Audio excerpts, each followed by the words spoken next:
안녕하세요, 올바른입니다. 저번 미국 항공주에 대한 그 영상에 많은 관심과 클릭해 주신 점 감사합니다. 그리고 또한 구독자분들도 제가 3명이었는데 7명으로 늘어서 매우 기분이 좋습니다.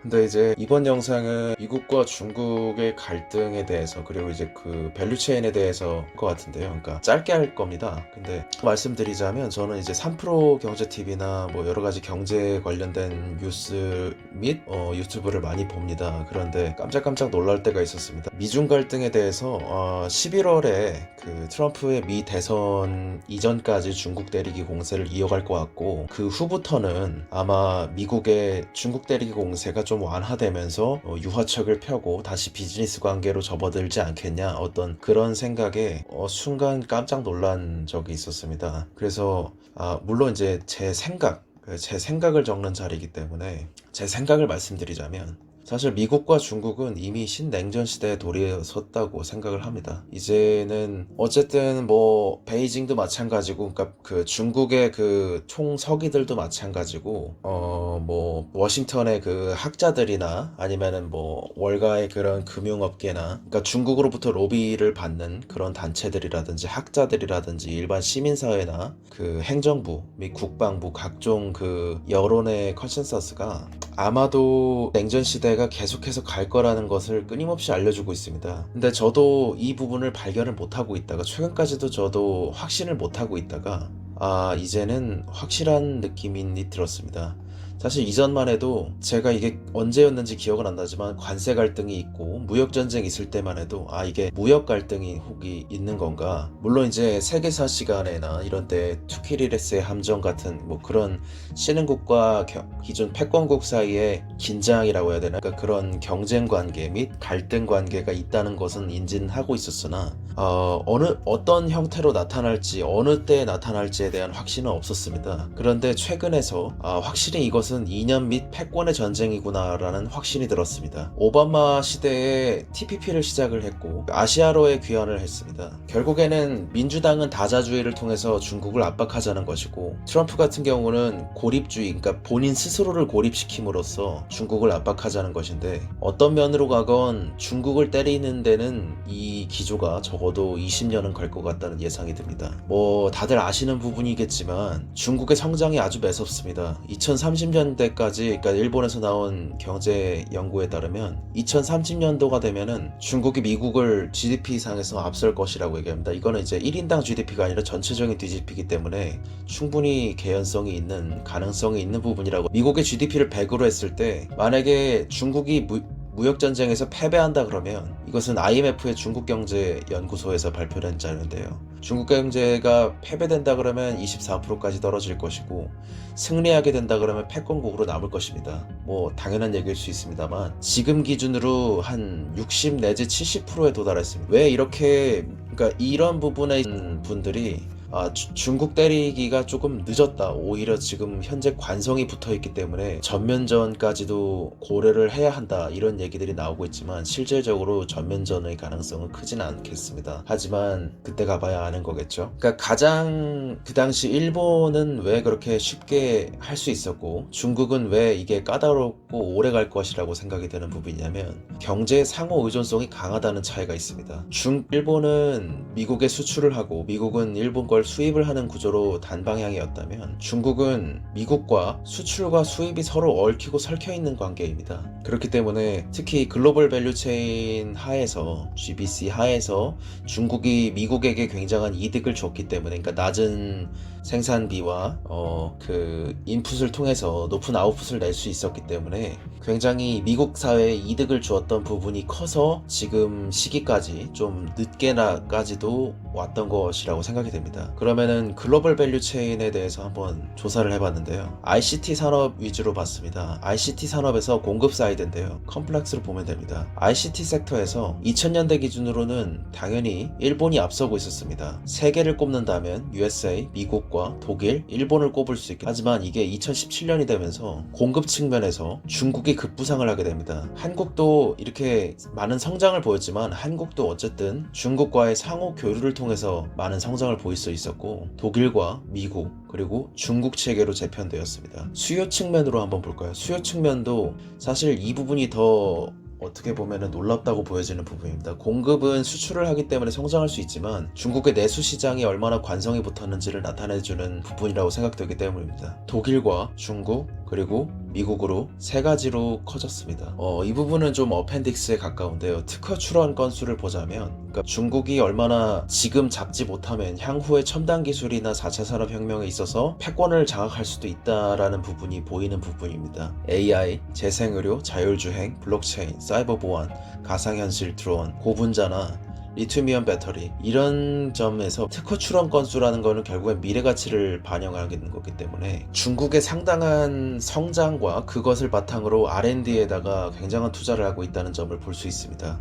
그렇다면 미국 입장에서는 중국 위주의 글로벌 밸류 체인을 파괴하기 위한 전략을 써야 합니다. 한국과 인도, 베트남, 말레이시아, 필리핀, 일본 등이 다 중국에 있어서 수출을 하고 서로 공생하는 관계가 된다면 이 이후에는 걷잡을 수 없이 빠져들게 됩니다. 유럽도 되고요. 그러면 미국과 북미 입장에서는 유럽과 이들을 분리하려는 노력이 필요할 겁니다. 그래야 글로벌 밸류 체인에서 중국만을 고립시켜서 패권을 저지할 수 있게 되고요. 이것은 이제 국방이나 외교적으로 경제적으로도 모두 다 연관되는 얘기입니다. 그렇다 그러면은 결국에 미국으로 본토로 리쇼어링을 유도하거나 미국 친구들 한마디로 미국이 믿을 수 있는 친구들에게 생산 라인의 공장을 유도시키는 방법이 있을 수 있습니다. 그런 부분에서 미국으로 직접 가져오라는 게 결국에는 미국의 리쇼어링 정책이었는데요. 오바마 때부터 나왔던 것으로 알고 있습니다. 유턴 기업 수가 계속해서 늘고 있고 중국의 가공무역 규모가 여기서는 계속해서 줄어들고 있습니다. 중국의 가공무역을 통한 비중이나 그 무역 규모가 계속해서 줄어들고 있고 이것의 대부분은 사실 선진국이라고 보지만 미국으로 생각해도 무방할 것 같습니다. 어차피 기술 선도 국가의 핵심 부품들을 신흥국에서 조립 가공하는 것이 그 투자에 가장 많은 영향을 차지하고 있었는데요. 이런 부분에 있어서 해외 진출 기업이 국내로 들어오거나 다른 쪽으로 옮기라는 것을 얘기합니다. 그런데 문제는 제조업 경쟁력을 아무리 높이거나 그렇게 해도 결국에는 미국 본토로 들어오기에는 한계인 기업들이 너무 많다는 거였습니다. 예를 들어서 뭐 애플이나 다 미국으로 들어간다면 좋겠지만 생각보다 미국의 임금이나 공장을 전면 스마트 팩토리화 시키거나 그러니까 무인화 시키거나 그러는 게 불가능하다는 겁니다. 그러니까 당연하게 고정비나 변동비가 낮은 그러니까 임금이나 어떤 토지 비용이 낮은 그런 국가로의 대체적인 이전을 필요로 합니다. 그러니까 한마디로 미국으로 들어오거나 아니면 친구들에게 맡기라고 얘기했듯이 그 친구들을 찾아줄 게 필요한 겁니다. 한마디로 이렇다는 얘기는 그 TPP에서 드러났다고 생각합니다. 이게 미국의 친구들을 점지해 준 겁니다. 한마디로 짚어준 거죠. 니들이 미국으로 들어오기가 힘들다 그러면 뭐 베트남으로 가라, 말레이시아로 가라, 싱가포르로 가라, 뭐 오스트레일리아로 가라, 캐나다로 가라, 페루, 칠레로 가라 이런 식으로 짚어줬다고 생각을 합니다. 그러면서 자연스럽게 블록화를 시켜서 미국으로 들어올 수 있게끔 그런 면에서 TPP가 의미가 있었다고 생각을 합니다. 최근에 제가 장기적으로 보면은 한국 주식이 좀 리스키하지 않나 그런 생각이 드는 부분이라는 얘기에서 한편의 의견을 드리는 거고요. 한국의 글로벌 밸류체인 의존도를 보시면 어쨌든 지금 미국이 기존 중국 위주의 밸류체인을 깨려고 하는데 한국은 참고로 중국과의 밸류체인에 붙어 있습니다. 그렇기 때문에 이 밸류체인을 깼을 때 기회도 많지만 어떤 잘못 적응한다 그러면 리스크도 상당히 많은 게 한국의 위치라는 겁니다. 그게 핵심입니다. 기회도 많지만 리스크도 있다. 한국의 가공 단계별 대중 수출은 반제품과 부품을 합치면 거의 70% 가까이를 차지합니다. 70% 이상을 차지합니다. 그렇기 때문에 대부분의 그러니까 중간재 일본으로부터 그리고 또한 GBC 참여율을 보시면 체코나 이런 부분들은 그러니까 체코나 벨기에, 오스트리아, 네덜란드, 폴란드 같은 경우는 유럽에 붙어있기 때문에 그런 생산 네트워크로서 사실상 동유럽이라고 따져서 보기 쉽다 그러면 한국의 경우가 제가 볼 때는 양쪽의 가치 사슬에 가장 위험하다고 생각이 드는 부분이 물론 독일도 포함이 되지만 무역 의존도가 굉장히 높기 때문에 그리고 중국 수출 의존도 낮추려고 하지만 여전히 높기 때문에 좀 뭐랄까요, 우려가 되는 부분입니다. 아까도 말씀드렸지만 결국에 앞서 중간재 부품과 반제품 수출에서 말씀드렸듯이 결국에 소재나 장비 같은 경우는 일본으로부터 가장 많은 공급을 받고요. 한국의 반제품 및 제품 생산이 한국의 포지션이고, 이것을 중국이 혹은 일본이 혹은 미국이, 유럽이 가져가는 이런 구조였습니다. 한마디로 일본과 한국 그리고 중국으로 이어지는 이런 라인이 아시아에 있어서의 그 커다란 글로벌 밸류 체인이었다는 얘기입니다. 그렇기 때문에 관세 타격 물품의 비중이 한국이 월등하게 높고요. 미국이 중국을 상대로 고율 관세를 매겼을 때 리스크가 아시아 태평양 경제사회위원회 UN에서 보기에는 굉장하게 한국의 리스크가 크다는 겁니다. 우리가 솔직히 이런 부분을 너무 간과하고 있지 않나 하는 생각이 드는 부분입니다. 물론 이제 주식을 하실 때 단편적으로 단기적으로 그러면은 TSMC가 미국에다가 늘렸는데 우리는 그러면 미국에다가 어스틴 공장을 더 늘려야 하냐, 아니면 우리는 중국에 가서 비즈니스를 해야 하냐, 이런 단편적인 얘기가 아니라 좀 더 장기적으로 봐야 한다는 얘기입니다. 리스크가 크고요. 그리고 중국의 경제 둔화에 따라서 악영향도 큽니다. 호주 같은 경우는 악영향이 크더라도 최근에 그 중국과의 설전을 보였다시피 호주는 어쨌든 미국과의 파이브 아이즈에 속해 있는 국가이기 때문에 당연히 그냥 미국을 따라가는 걸로 되어 있습니다. 또한 몽골 같은 경우는 사실상 개도국이나 아니면 후진국 수준이기 때문에 비교하기가 좀 넌센스입니다. 그런 면에서 보자면 한국의 리스크가 굉장히 악영향이 크다는 것을, 압도적으로 크다는 것을 알 수가 있고요. 하지만 긍정적인 부분은 수출의 기회도 크다는 점입니다. 최종재에 있어서 기회도, 중간재에 있어서 기회도 큽니다. 한마디로 지금의 밸류 체인이 깨졌을 때, 지금의 차이나에 붙어있는 코리아의 밸류 체인이 깨졌을 때 리스크도 클 수 있지만 어떤 오퍼튜니티도 큰 거기 때문에 어떻게 될지는 정확히는 모릅니다. 그러나 어찌됐던 이것은 이제 만약에 무역 갈등이 심해진다고 했을 때 지금의 글로벌 밸류 체인이 깨진다면 어느 국가가 가장 이상적으로 수혜를 볼 것 같은가에 대한